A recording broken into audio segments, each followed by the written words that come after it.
जी, आज आप कलेक्टर परिसर में मौजूद हैं। तमाम दलों के साथ क्या है मामला, क्या मैं comrade centre trade union CITU से जुड़ा हुआ हूं और UPMSRA का प्रदेश का वाइस प्रेसिडेंट हूं, रघुवंश उपाध्याय। आज हमारे साथ साथ हिंदुस्तान की 10 ट्रेड यूनियनों ने हड़ताल का आह्वान किया और 10 ट्रेड यूनियन हड़ताल करने जा रही है। उसका मेन जो मुद्दा है वो सबसे बड़ी बात है कि जो 4 लेबर कोड 29 श्रम संहिताओं को सरकार ने ख़त्म करके 4 लेबर कोड जो लागू किया है उसके खिलाफ हमारा ये आज प्रदर्शन है। आप ये समझिए कि ये इतनी सरकार इस तरह की है कि अंग्रेज के समय में भी जो पार्लियामेंट में भगत सिंह ने बम फेंका था ट्रेड डिस्प्यूट बिल और पब्लिक सेफ्टी बिल को लेके, उस ट्रेड डिस्प्यूट बिल और पब्लिक सेफ्टी बिल में क्या था?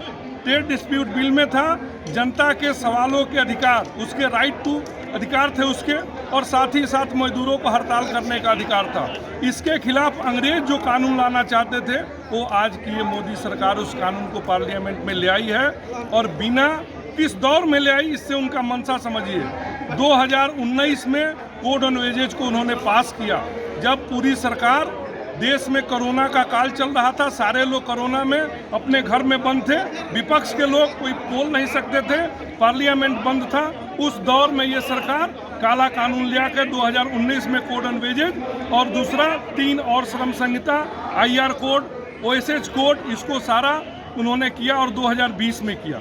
और ये सारे श्रम कानूनों में आप यदि जानेंगे तो बरसों से मजदूरों के लिए जो मजदूरी का सवाल था, जो बोनस का सवाल था, जो न्यूनतम मजदूरी का सवाल था, उसके लिए सर्विस सुविधा जो थी, ये सारे चीज़ों को ख़त्म करके सरकार मजदूरों के खिलाफ ये व्यवस्था की है। उसके खिलाफ आज पूरे हिंदुस्तान के लोग प्रदर्शन कर रहे हैं और हड़ताल पे हैं। और हम चेतावनी देना चाहते हैं इस सरकार को और बताना चाहते हैं कि हम किसानों के परिवार के लोग हैं। जिस तरह किसानों ने 13 महीने संघर्ष करके अपने काले कानून को लड़ के वापस लिया, यही वो सरकार थी जो बोलती थी कि ये किसानों के हित में कानून है। और 13 साल जब किसान हमारे संघर्ष किए तो लोगों ने कहना शुरू किया कि ये किसान खालिस्तानी है, ये पाकिस्तानी है, और कटीले तार गड़वाए। और उसके बाद से उनके खिलाफ ये सरकारों को वापस होना पड़ा और किसानों के सामने बोलना पड़ा कि ये तीनों काले कानून गलत है, इसमें कुछ कमी है, उसमें संशोधन करेंगे। उसी तरह से मजदूरों के खिलाफ ये सरकार। कितने संगठन आपके साथ में इस आंदोलन में?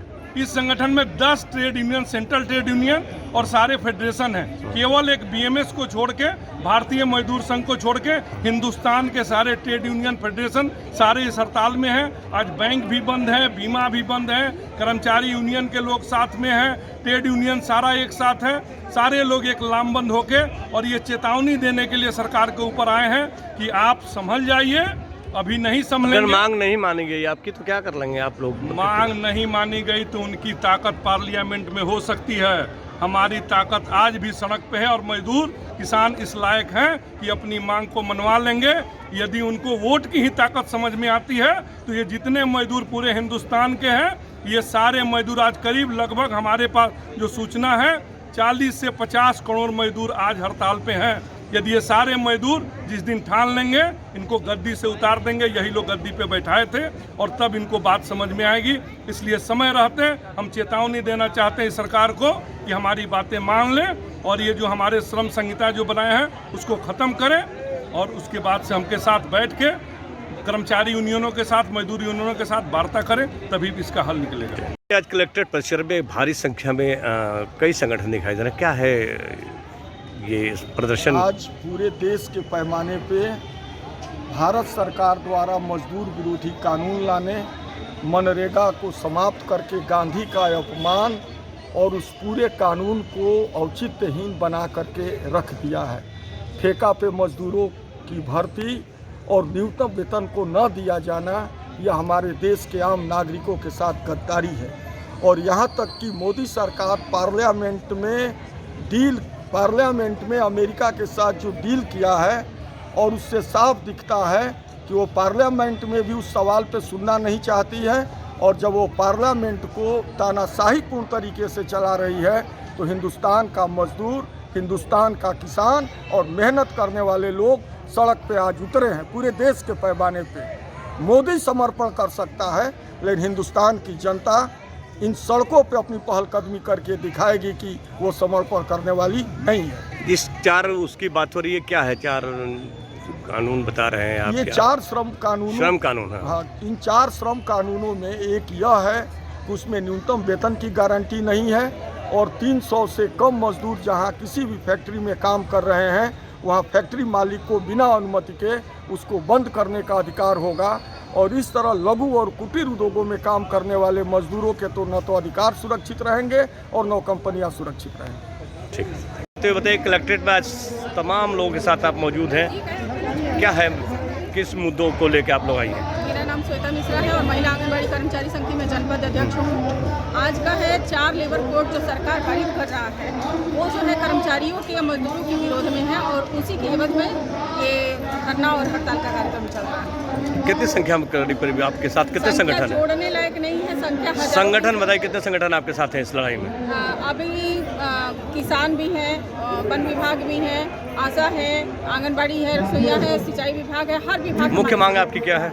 मुख्य मांग मतलब 8 मांगे हैं, जिसमें है कि आउटसोर्सिंग वगैरह बंद किया जाए, 4 लेबर कोड जो है उसको वापस लिया जाए और मानदेय जो है कि सम्मानित मानदेय दिया जाए और नियमित कर्मचारी बनाया जाए। धन्यवाद।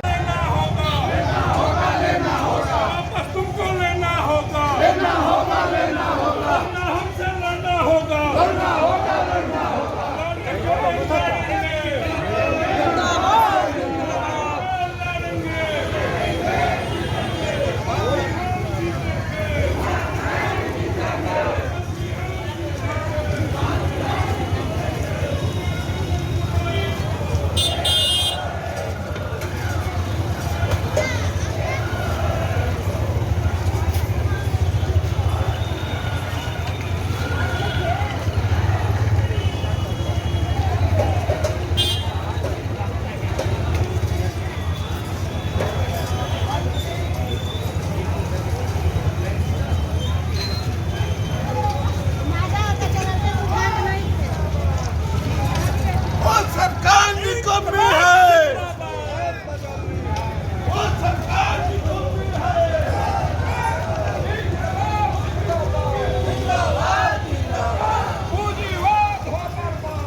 झूठ बोलते हैं, वीरेश पाठक